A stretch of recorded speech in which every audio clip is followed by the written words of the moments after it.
Why is the latest Red Sea crisis, in which the Houthi rebels in Yemen have increased attacks on the shipping vessels, is sending chills down the spine of the entire world? That the U.S. has announced a 10-nations maritime coalition in December 2023 to defend the ships in the Red Sea. But why is the Red Sea so important to the world? The Red Sea is a narrow extension of the Indian Ocean and lies between Africa and Asia. It exists between the Suez Canal in Egypt and the Bab el-Mandeb Strait. Bab el-Mandeb Strait is 20 miles wide, that splits Eritrea and Djibouti on the African side, and Yemen on the Arabian side. On the other side of Bab el-Mandeb Strait, there is another inlet of the Indian Ocean, which is called Gulf of Aden. The Red Sea was formed due to the rift between the African Plate and Arabian Plate. This split started about 50 million years ago. The plates are still moving away from each other, and that's why the Red Sea is expanding. In 2005, after a 3-week-long tectonic activity, the sea widened by 8 meters. In the coming time, the Red Sea will become an ocean. The Red Sea has 2 extensions in the north, Gulf of Aqaba and Gulf of Suez. The Gulf of Aqaba gives Israel direct access to the Red Sea. On the north side of the Suez Canal, there is the Mediterranean Sea, which extends the maritime route to Europe and northern Africa. The Red Sea is surrounded by 8 countries. On its east, there are Israel, Jordan, Saudi Arabia, Yemen, and on the west side it has Egypt, Sudan, Eritrea, and Djibouti. Apart from these countries, Somalia is also considered Red Sea territory. The Red Sea is 1,400 miles long, and its widest point is 221 miles wide. Its area is 169,000 square miles. The sea is mostly shallow, with 65% of it being less than 100 meters deep. The deepest point is 3,040 meters below the surface. The Red Sea is the saltiest sea of all the seas. Not even a single freshwater river meets the sea. The Red Sea is mostly blue-green and not red. But a popular reason for the origin of the Red Sea's name is that it contains an aquatic bacteria called Trichodesmium erythraeum. This bacteria causes periodic rapid growth of algae in the Red Sea. When the algae die off, the water turns from blue-green to reddish-brown color, as the dying algae spreads across some sections of the sea. The history of Red Sea. The ancient Egyptians did the earliest documented expedition, as early as 2500 BC, in an attempt to find a commercial route to its southern areas. In the 6th century BC, the ruler of Persia, Darius the Great, made efforts to find better navigation routes to explore the Red Sea. He constructed a canal that connected the Nile River to the Red Sea at Suez. This is called the ancient Suez Canal. Later in the 19th century, the modern-day Suez Canal was constructed. In the Middle Ages, the Red Sea was a critical part of the spice trade route, through which Indians and Indonesians used to send spices to West Asia and North Africa. The route became so important for the world that all the powers wanted control over it. The route was dominated by Muslims from the 7th century AD. In the 1513, the Viceroy of Portuguese India, Afonso de Albuquerque, tried to capture Yemen city, Aden, to take control over the entire Red Sea, but he failed. Later in 1524, the city was handed over to the Portuguese governor in India, Houthis da Silveira, as an agreement for protection from the Ottoman attacks. In 1798, General Napoleon tried to capture Egypt to take control over the Red Sea. He also failed in his mission. In 1858, a French diplomat, Ferdinand de Lesseps, formed the Suez Canal Company. The company constructed the canal in 10 years from 1859 to 1869. The canal was officially opened on November 17, 1869. Until the first half of the 20th century, the Red Sea was also used as slave trade route to traffic Africans into other countries. After the Second World War, the Americans and Soviets tried to have their dominance during Cold War era, as the oil economy surged through Middle East countries.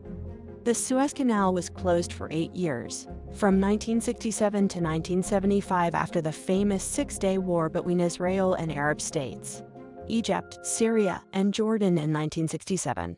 Today, the Red Sea finds itself in the same situation, after Yemeni Houthis have started attacking ships in the Red Sea. But why are they doing so? The story begins 1,374 miles away in Israel, when the conflict started between Israel and Palestinian-based militant group Hamas on October 7, 2023. The militant group launched a surprise attack named Operation Al-Aqsa Flood against Israel. Around 3,000 rockets were fired on Israel, and Hamas militants entered into its territory. Total 1,139 deaths were reported that included Israeli civilians, members of the security forces, and foreign nationals. 250 people were taken as hostages. Hamas said that the attack was in response to the continued occupation of the Palestinian territories by Israel. This day was marked as the deadliest day for Jews since the World War II Holocaust. Israel declared a state of war in response and started a counter-offensive attack named Operation Swords of Iron.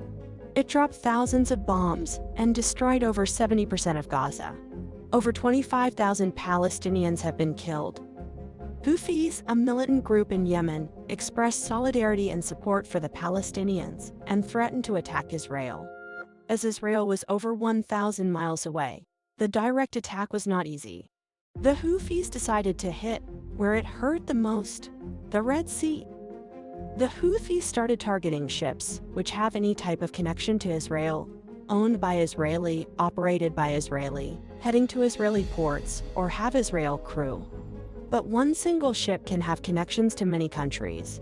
It might be of one country, may have crew members from a second country, and might be heading to a third country. Many countries' ships came under attack from the Houthis. The ships that had no connections with Israel were also attacked. The militant group has been attacking ships passing through the Strait of Bab el-Mandeb. Houthis have attacked over 24 ships with drones, missiles, and speedboats till January 2024. They hijacked a commercial ship on November 19, 2023. US-led naval forces thwarted many of the attacks under the operation named Prosperity Guardian. The US and UK security forces also carried out air and sea strikes on Houthi bases in Yemen in January 2024. International community says that these militants are backed by Iran. These attacks pose a direct threat to international commerce, maritime security, and lives of international crews.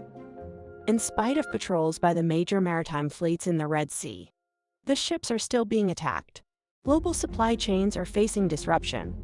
The world's biggest shipping companies are avoiding the Red Sea route and have diverted ships away to a much longer route around Africa's Cape of Good Hope.